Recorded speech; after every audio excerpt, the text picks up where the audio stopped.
బ్రెడ్తో ఒక మంచి రెసిపీ చూపిస్తాను, చూసేయండి. ఫస్ట్ ఒక ప్లేట్లో బ్రెడ్ని తీసుకొని స్టవ్ పైన ప్యాన్ పెట్టేసుకొని నెయ్యిని అప్లై చేయాలండి. ఇలా నెయ్యి కానీ బటర్ కానీ చేయొచ్చు. నా దగ్గర బటర్ లేదు కాబట్టి నెయ్యితోని అప్లై చేసుకొని బ్రెడ్స్ని మొత్తం ఇలా పెట్టేసుకోవాలి. బ్రెడ్స్ పైన కూడా నెయ్యి నీళ్ళ మొత్తం అప్లై చేయాలి. టూ సైడ్స్ కూడా గోల్డెన్ బ్రౌన్ కలర్ వచ్చే వరకు మంచి క్రిస్పీగా అయ్యే వరకు మంచిగా రోస్ట్ చేసుకోవాలి. నేనైతే నార్మల్గా అస్సలు తిననండి బ్రెడ్స్, పాలలో కానీ చాయలో కానీ అస్సలే తినను.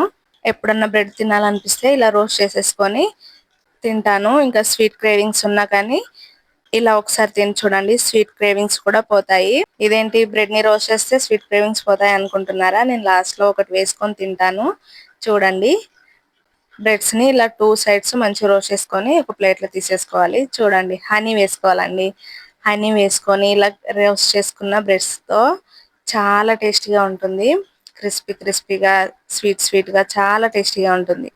నాకైతే ఇలా బ్రెడ్స్ ని ఇలా రోస్ట్ చేసుకొని హనీ వేసుకొని తినడం చాలా ఇష్టం అండి. ఇప్పుడు వరకు ఎవరైనా తినకపోతే ఒకసారి ట్రై చేయండి, చాలా టేస్టీగా ఉంటుంది. వీడియో నచ్చితే లైక్ చేయండి, షేర్ చేయండి, సబ్స్క్రైబ్ చేసుకోండి. మరిన్ని వీడియోస్ కోసం మన ఛానల్ ని ఫాలో చేయండి. బాయ్ అండి.